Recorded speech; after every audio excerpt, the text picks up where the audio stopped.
तू ही रे माझा मित्र या मालिकेचा आजचा भाग आपण ऐकत आहोत आणि आजच्या भागामध्ये असं पाहायला मिळत आहे की आता इथे आत्या त्याचबरोबर सुप्रिया आणि नम्रता इथे असतात। तेवढ्यातच नर्स तिथे येतात आणि त्या म्हणत असतात की तुम्ही ऑपरेशनच्या जे काही पैसे लागणार आहेत त्याची पूर्ण तयारी करा आणि ते तुम्ही अकाउंटला जमा करा आणि जोपर्यंत तुम्ही पैशाची सोय करत नाही, पैसे भरत नाही, तोपर्यंत ऑपरेशनला सुरुवात करता येणार नाही। आता इकडे मात्र आत्या म्हणत असतात की दादाचं ऑपरेशन तर व्यवस्थित होईल ना। त्यावरच आता सुप्रिया म्हणते ताई नका काळजी करू तुम्ही, इशू गेलेली आहे ना, इशू नक्कीच काहीतरी करेल। तेवढ्यातच ईश्वरी समोरून येताना दिसते। ईश्वरीचा चेहरा पडलेला असतो, खूप काळजीत असते, थकलेली असते। सुप्रिया तिला विचारते काय झालंय इशू, झाली का पैशाची सोय। त्यावरच इथे इशू म्हणत असते नाही आई, पैशाची सोय नाही झाली। अशी कशी सोय नाही झाली पैशाची। त्यावर आत्या म्हणतात तू राकेशला कॉल केला होतास ना, राकेशजी तर म्हटले होते की सगळी पैशाची सोय ते करणार आहेत, मग असं कसं झालं। त्यावरच आता इशू म्हणत असते त्यांनी जे एनजीओचे नंबर आणि ॲड्रेस दिले होते, मी त्यांना सगळ्यांना जाऊन भेटले, पण सगळ्यांनी असं सांगितलं की त्यांच्याकडे अवेलेबल नाही आत्ता फंड, त्यामुळे पैसे नाही मिळाले। त्यावरच आता इकडे सगळ्यांना खूप मोठा धक्का बसतो। नम्रता हळवी असते आणि इकडे मात्र लगेचच सुप्रिया तिथे असलेल्या चेअरवर जाऊन बसते आणि ती म्हणत असते म्हणजे आता काय करायचं आहे, पैसे मिळाले नाहीत म्हटल्यावर काय करायचे। आता जो काही करेल तो विघ्नेश विघ्नहर्ताच करेल, आता सगळं त्याच्यावरती सोडून द्यायचं आहे असं ती म्हणते। त्यावरच आता इकडे आत्या तिला समजावतात आणि म्हणतात नको काळजी करू सुप्रिया, सगळं काही व्यवस्थित होईल आणि तो विघ्नहर्ता आहे ना त्याच्यावरती तू सगळं सोडून दिलंस ना, त्यामुळे सगळं तसंच होणार आहे। आता लगेचच सुप्रियाचा फोन वाजलेला असतो।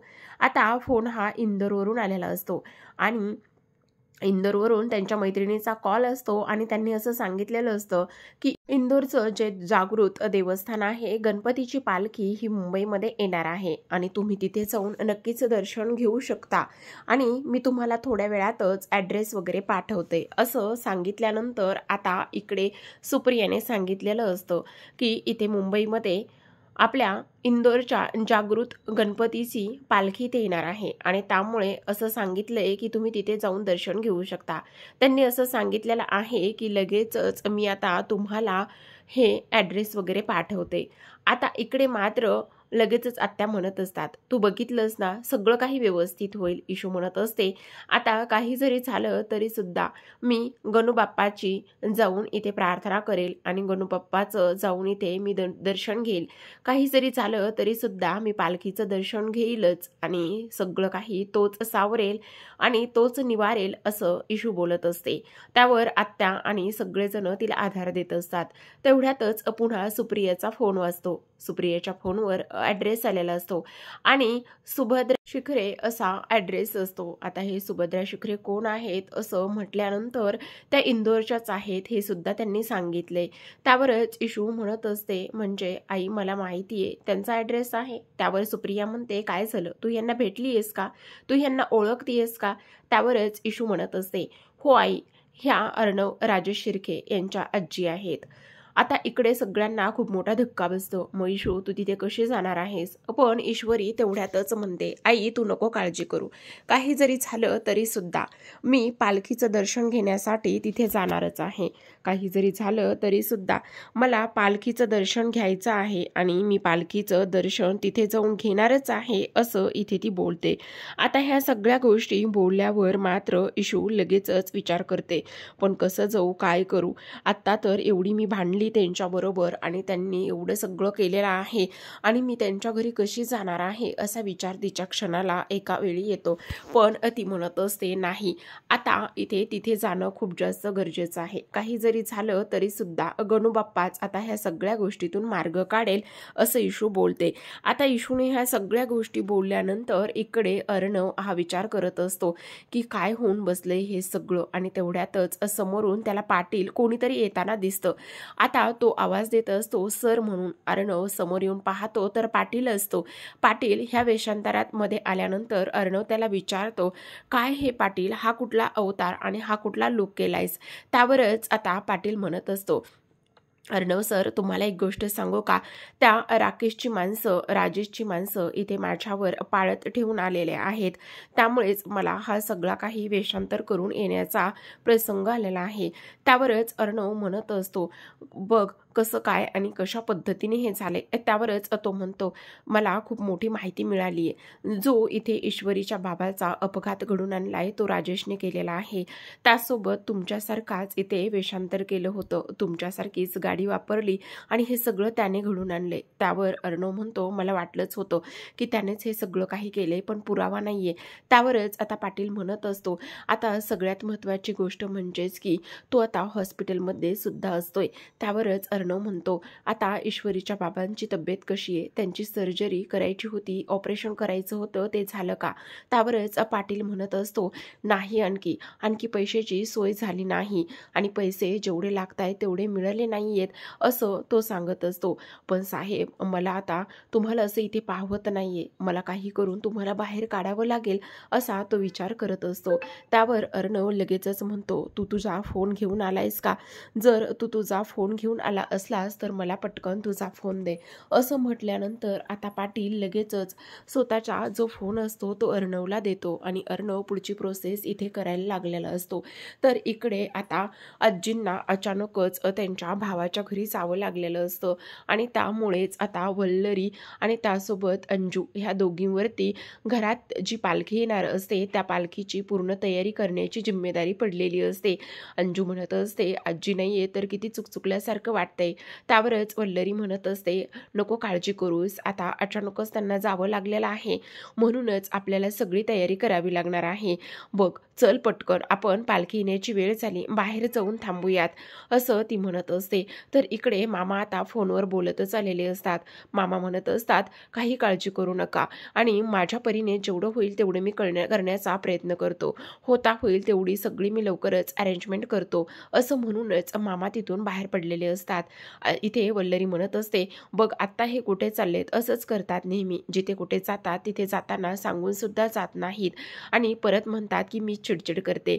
इकडे आता ईश्वरी अर्णवच्या घरापर्यंत येऊन पोहोचलेली असते, दारात अंगणातच असते, पण परत म्हणते, नाही, मी इथं जाणं योग्य आहे का? मला असं वाटतं की मी इथे नाही गेलं पाहिजे, पण नाही, गणूबाप्पा सगळ्यांचाच असतो, मग दर्शन घ्यायला काय फरक पडतो. आता इकडे ह्या दोघी बाहेर येताना दिसतात. तेवढ्यातच बाहेर दारावरती इथे तिला ईश्वरी दिसते. अंजू म्हणत असते, ईशू तू इथे काय करतेस आणि अशी दारातच का उभी राहिलीस? ये ना, आतमध्ये ये ना प्लीज. त्यावरच ईशू बघतच राहत असते. तेव्हा अंजली तिच्याकडे पाहते. ईश्वरी खूप जास्त अस्वस्थ असते. आता ईश्वरीकडे पर्याय नसतो. ती आल्याबरोबर दारामध्ये पायातली चप्पल काढते आणि आतमध्ये येत असते. त्यावरच आता इकडे मात्र वल्लरी चांगलीच फणा काढत असते. ती म्हणते, तुझी इथे येण्याची हिंमत कशी झाली? त्यावरच आता ईश्वरी म्हणत असते, अंजुताई, खरं सांगू का, मी इथे का आले तर इथे मला असं समजलं की इंदोरवरून जी जागृत गणपतीची पालखी आहे ती इथे येणार आहे आणि म्हणूनच मी त्याचं दर्शन घेण्यासाठी इथे आलेला आहे. त्यावरच आता इथे वल्लरी म्हणत असते, इथे मगाशी तर काल खूप काय बोलत होतीस आणि तुला काय वाटलं की तू उठसूट इथे येणार आणि हे काय सार्वजनिक देवस्थान आहे का की जेथे येईल आणि इथे पालखीचं दर्शन घेईल? चल आत्ताच्या आत्ता इथून चालते हो, तुझं मला काहीच ऐकून घ्यायचं नाहीये आणि बघतेस काय अशी. त्यावरच आता ईशू हात जोडत असते आणि म्हणत असते, हे बघा प्लीज, तुम्ही मला असं नका बाहेर काढू, मी तुमच्या हातापाया पडते, मला माझ्या बाबांसाठी गणूबाप्पाकडे प्रार्थना करायची आहे आणि गणूबाप्पा हा सगळ्यांचा असतो. त्यावरच वल्लरी म्हणते, आता कशी नरमलेली आहेस आणि आता कसं हात जोडूनच इथे रिक्वेस्ट करत आहेस? काल तर खूपच माज होता ना तुला, त्यामुळे आत्ता तू इथे नाही थांबणार आहेस, आत्ताच्या आत्ता तू इथून निघून जा असं म्हणता क्षणी आता आकाश म्हणत असतो, हे बघ ईश्वरी, प्लीज वाद घालू नकोस आणि उगाचच नाही त्या गोष्टी करायला लावू नकोस, त्यामुळे वाद होण्यापेक्षा किंवा आणखी वेगळं वळण मिळण्यापेक्षा तू इथून निघून जा. पण इकडे मात्र आता अंजू म्हणत असते, मामी प्लीज जरा शांत हो ना आणि प्लीज थोडंसं समजून घे ना, असू देत ना, तिला फक्त पालखीचं दर्शन करायचंय आणि तसंही बाप्पा सगळ्यांचा असतो ना, मग काय फरक पडतोय. पण वल्लरी म्हणते, ए अंजू, तू हे सगळं बोलतेस, तू खूप आव आणतेस साधेपणाचा, पण ही सगळी माणसं विश्वास ठेवण्यासारखी नसतात, ही गोष्ट तुला समजत नाही का? तू जरा शांत बस आणि त्याचबरोबर इथे हिला चांगलाच धडा आपल्याला शिकवायचा आहे आणि आत्ताच्या आत्ता तू इथून निघून जा. इथे येण्याचा तुझा काही संबंध नाहीये. तुझ्यामुळे आमचा अर्णव इथे जेलमध्ये आहे. त्याचबरोबर इथे तू येण्याची हिंमत तरी कशी केलेली आहेस आणि आम्हाला तर वाटलं की तू आम्हाला कधी तुझं थोबाड सुद्धा दाखवायचं नाहीस, पण तू इथे वर तोंड करून आलेली आहेस. आता इकडे आकाश म्हणत असतो, आई प्लीज वाद घालू नकोस. हे बघ इशू, नको काळजी करूस. तू आता इथून निघून जा, कारण वाद विषयाला वेगळं वळण मिळायला नको आणि प्लीज वाद वाढायला नको. पण ईश्वरी म्हणत असते, नाही अजिबातच मी ऐकणार नाहीये तुमचं. मला जोपर्यंत गणपती बाप्पाचं दर्शन होत नाही तोपर्यंत मी इथेच थांबणार आहे आणि ती गणपतीची जी पालखी आहे ती इथे येत आहे. त्यामुळेच मला असं वाटतंय की आता मी दुसरीकडे कुठे असते तरी सुद्धा तिकडे सुद्धा गेले असते. आता इकडे वल्लरी खूपच जास्त तिच्यावरती ओरडत असते आणि ओरडत असताना तिला म्हणत असते, चल निघ इथून निघ. असं म्हणता क्षणी आता दारामध्ये गणपतीची पालखी येताना ह्यांना दिसत असते. इकडे जी अंजली आहे ती खूप अस्वस्थ असते. लगेचच पालखी दिसल्यामुळे अंजली म्हणते, बघ ना पालखी सुद्धा आलेली आहे, चल लवकर. आता समोर पालखी येत असते त्यामुळे इशू तिथेच थांबलेली असते आणि हा कसला योगायोग आहे ना. इकडे आता पालखी घेऊन येणारी माणसं मात्र गणपती बाप्पा मोरया, मंगलमूर्ती मोरया अशी घोषणा करत असतात आणि ढोल ताशे सुद्धा वाजत असतात. त्याचबरोबर इथे टाळ मृदुंग हे सगळं काही त्या गजरामध्येच इथे पालखीचं आगमन इथे आता अर्णवच्या घरामध्ये होत असतं. आता ही पालखी तर घरापर्यंत येऊन पोहोचलेली असते. आता पाऊस असतो बाहेर आणि जे वारकरी आहेत त्यांच्या पायामध्ये काही चप्पल वगैरे नसते आणि त्यामुळेच त्यांचे पाय हे बऱ्यापैकी ओले झालेले असतात आणि ओले झालेले पाय इथे जेव्हाच ते फरशीवरती येतात आणि फरशीवरती आल्यानंतर ज्या व्यक्तीने इथे पालखी पकडलेली असते त्या व्यक्तीचा पाय निसटला जातो. इकडे ईश्वरी हात जोडूनच पालखीचं इथे भरल्या डोळ्यांनी डोळे भरून पाहण्याचं काम करत असते. आता जेव्हाच इथे त्या माणसाच्या हातून पालखी निसटते आणि पालखी निसटल्याबरोबरच इथे ईश्वरी जाऊन तो पालखी जी काही आहे ती पालखी ते सावरण्याचं काम करते. ईश्वरीने पालखी पडण्यापासून वाचवलेली असते. एका बाजूने ईश्वरीने पकडलेली असते तर दुसऱ्या बाजूला ते सावरण्यासाठी इथे अर्णव आलेला असतो. आता अर्णव तिथे आल्याबरोबरच ईश्वरी आणि त्यासोबत अर्णव ह्या दोघांनी सुद्धा पालखी पकडलेली असते. म्हणजे पाहना प्रेक्षकांनो, नियतीचा खेळ पण कसा असतो. इकडे राकेश इथे किती पद्धतीने वेगवेगळ्या पद्धतीने ह्या दोघांना वेगळं करण्याचा आणि त्यासोबत इथे एकमेकांच्या मनामध्ये राग घालण्याचा, द्वेष, दुश्मनी निर्माण करण्याचा प्रयत्न करतोय. तर इकडे दुसरीकडे देवबाप्पाच्या गणूबाप्पाच्या साह्याने मदतीने हे दोघे पुन्हा समोरासमोर येत आहेत, पुन्हा एकत्र येताना दिसत आहेत. ही खरंच कसली नियती आहे आणि हा कसला संकेत आहे कळत नाही. आता इकडे दोघांनी पालखी पकडलेली असते. अंजलीला खूप जास्त आनंद झालेला असतो कारण तिचा जो लाडका चिंटू आहे तो आता जेलमधून सुटून परत आलेला असतो. आता हे सगळं जेलमध्ये सुटलेला आहे, तो कशा पद्धतीने सुटलाय, त्याचबरोबर तो कसा बाहेर आलाय किंवा त्याची बेल कोणी घडून आणलेली आहे हे तर काही प्रेक्षकांनो त्यांनी आतापर्यंत दाखवलेलं नाहीये, कारण ते आता उद्याच्या भागामध्ये आपल्याला नक्कीच पाहायला मिळेल. इथे आता गणपती बाप्पा मोरया, मंगलमूर्ती मोरया म्हणूनच आता अर्णवच्या घरामध्ये पालखी येत असते. अर्णवच्या घरामध्ये पालखी आल्यावर इकडे वल्लरीला खूपच मोठा धक्का बसलेला असतो की वल्लरी इथे कशी आलेली आहे आणि म्हणजे जो अर्णव आहे तो कसा आलेला आहे हाच विचार तिच्या मनामध्ये असतो. आता इकडे मात्र जेव्हा ईश्वरी पालखी घेऊन घरामध्ये येत असते तेव्हा वल्लरी म्हणत असते, ही मुलगी इथे काय करते आणि त्याचबरोबर ह्या मुलीची इथे येण्याची हिंमत तरी कशी झाली. मला ह्या मुलीचं अगदी काहीच पटत नाही. तुला इथे येण्याचा काही एक संबंध नाही. तू आमच्या अर्णव बरोबर आमच्या घरासोबत कशी वागलेली आहेस ह्या गोष्टी माहिती आहेत ना, त्यामुळे तू आत्ताच्या आत्ता इथून निघून जा. त्यावरच अर्णव म्हणत असतो, मामी प्लीज तुझा देवावरती विश्वास आहे ना, मग जर तुझा देवावरती विश्वास असेल तर प्लीज ह्या गोष्टी आता तू बोलू नकोस ना, जे काही व्हायचं आहे ते प्लीज इथे होऊ दे ना, प्लीज जरा शांत बसणार आहेस का. ह्या सगळ्या गोष्टी आता इथे तो बोलत असतो. आता त्यानं ह्या सगळ्या गोष्टी बोलल्यानंतर इकडे मात्र मामीकडे दुसरा कुठलाच पर्याय शिल्लक राहिलेला नसतो आणि त्यामुळे आता इथे जी काही पालखी आहे पालखी इथपर्यंत आलेली असते. इकडे आकाश सुद्धा खूप जास्त खुश झालेला असतो कारण पालखीचं आगमन आता घरामध्ये झालेलं असतं. पालखी तर आता घरामध्ये आलेली असते. अर्णव आणि ईश्वरी एकमेकांकडे पाहत असतात. अर्णव आणि ईश्वरी एकमेकांकडे पाहिल्यानंतर इकडे वल्लरीला राग आलेला असतो. एकतर ईश्वरी इथे आलेली आहे आणि सोबतच हा अर्णव जेलमधून कसा सुटून आला हा सुद्धा प्रश्न इथे त्याला पडलेला असतो. आता प्रेक्षकांनो, सगळ्यात महत्त्वाची गोष्ट म्हणजेच की जेव्हा ईश्वरी इथे आलेली असते तेव्हाच इथे जो राजेश आहे त्याने तिला पाहिलेलं असतं आणि तेव्हा ती इथे कशाला आली, कशामुळे आली आणि त्याचबरोबर इथे त्यांचं भांडण ऐकल्यामुळे त्याने मागच्या दरवाजातूनच इकडे पळ काढलेला असतो आणि तो म्हणत असतो, तू कितीही गणूबाप्पाला प्रार्थना कर, पण इथे आता तुझ्या त्या बापाला वाचवण्यासाठी ज्या ऑपरेशनसाठी तू पैसे जमा करतेस किंवा त्याच्यासाठी तुझी तडजोड करतेस ते मात्र इथे होणं अशक्य आहे, असंच राजेश तिथून म्हणून निघून गेलेला असतो। इकडे आता पालखीचं आगमन झालेलं असतं। पालखीचं आगमन झाल्यानंतर आता इथे घरातील जी सदस्य आहेत ते इथे दर्शन त्याचबरोबर सगळ्या काही गोष्टी ते करणार असतात। इकडे आता अर्णव आणि ईश्वरीच्या अंगावरती आणि पालखीवरती छान फुलांच्या पाकळ्यांचा वर्षाव होत असतो आणि त्याचबरोबर आज इथे पालखीचं आगमन झाल्यामुळे खूप जास्त खुश असतात। आता पालखीची पूजा होते, गणपती बाप्पाची पूजा होते, त्याचबरोबर इथे आरती आणि सगळं काही इथे होत असतं। त्याचबरोबर प्रसाद वगैरे हे सगळं काही वाटण्याचा सुद्धा इथे कार्यक्रम हा सुरू असतो।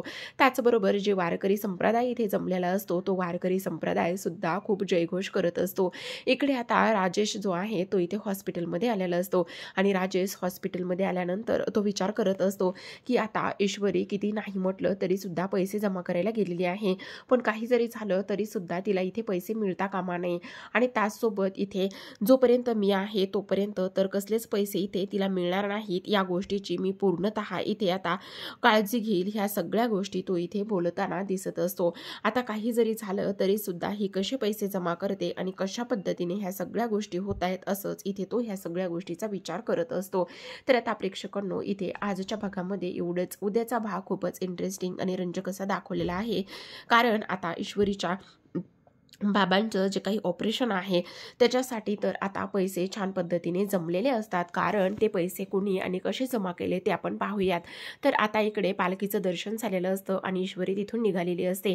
ईश्वरी तिथून निघाल्यानंतर इकडे आता ती अर्णवशी बोलत असते, आता काही जरी झालं तरी सुद्धा मी आत्तापर्यंत मैत्री खूप चांगल्या पद्धतीने निभावली होती, जशी मी मैत्री चांगल्या पद्धतीने निभावली होती तशीच मी दुश्मनी सुद्धा निभावेल। इकडे गणपतीचं आशीर्वाद घेत असताना आणि त्याचबरोबर ती तिच्या बाबांसाठी प्रार्थना करते, जोपर्यंत माझ्या बाबांचं ऑपरेशन होत नाही आणि पैशांची सोय होत नाही तोपर्यंत मी अन्न पाणी त्याग करणार आहे, अन्न पाण्याचा एक घोट सुद्धा मी घेणार नाही, अशी प्रार्थना ईश्वरीने इथे केलेली असते। आणि हे सगळं काही अर्णवने ऐकलेलं असतं की ईश्वरीने तिच्या बाबांच्या ऑपरेशनसाठी इथे आता अन्न पाणी हे सगळं काही सोडलेलं आहे। ह्या सगळ्या गोष्टी इथे ऐकल्यानंतर मात्र आता इथे खूपच मोठा धक्का इथे बसलेला असतो। त्याचबरोबर आता इकडे अर्णव तिच्याशी बोलण्याचा प्रयत्न करतो। तर आता मामांनी हॉस्पिटलमध्ये 10 लाख रुपये जमा केलेले असतात आणि ते डॉक्टरांना सांगत असतात की हे बघा डॉक्टर साहेब, इथे मागच्या वेळी ज्या पद्धतीने इथे अर्णव सरांनी इथे पैसे जमा केले होते त्याच पद्धतीने इथे आता सुद्धा 10 लाख रुपये त्यांनीच भरलेले आहेत, ही गोष्ट मात्र तुम्ही इथे कोणालाही समजून देऊ नका किंवा सांगू नका। आता लगेचच राकेश जो आहे ती ही गोष्ट किंवा त्या मामांचं आणि त्याचबरोबर डॉक्टरांचं बोलणं इथे तो ऐकत असतो। मामांचं आणि डॉक्टरांचं बोलणं आता राकेशने ऐकल्यानंतर हे सगळ्या गोष्टीचा तो कसा फायदा करून घेईल हे पाहणं खूपच रंजक आणि इंटरेस्टिंग असणार असतं। त्याचबरोबर आता इकडे मात्र ईश्वरी तिथून निघाल्यानंतर राजे जो अर्णव आहे तो तिच्याशी बोलायला येतो, पण ईश्वरी सरळ सरळ बोलण्यासाठी नकार देत असते आणि मैत्रीप्रमाणेच दुश्मनी सुद्धा इथे मी इमानदारीने निभावेल असंच ती इथे बोलत असते। ह्या सगळ्या गोष्टीला, माझ्या बाबांच्या अपघाताला तुम्ही कारणीभूत आहात, हे सगळं तुमच्यामुळे झालेलं आहे, ह्या गोष्टी सुद्धा ती इथे अर्णवला बोलून दाखवत असते। तर अशाच नवनवीन मालिकांचे डेली अपडेट्स आणि रिव्ह्यू जाणून घ्यायचे असतील, पाहायचे असतील तर नक्की चॅनलला सबस्क्राईब करा। व्हिडिओ पाहिल्याबद्दल तुम्हा सर्वांचे अगदी मनापासून धन्यवाद।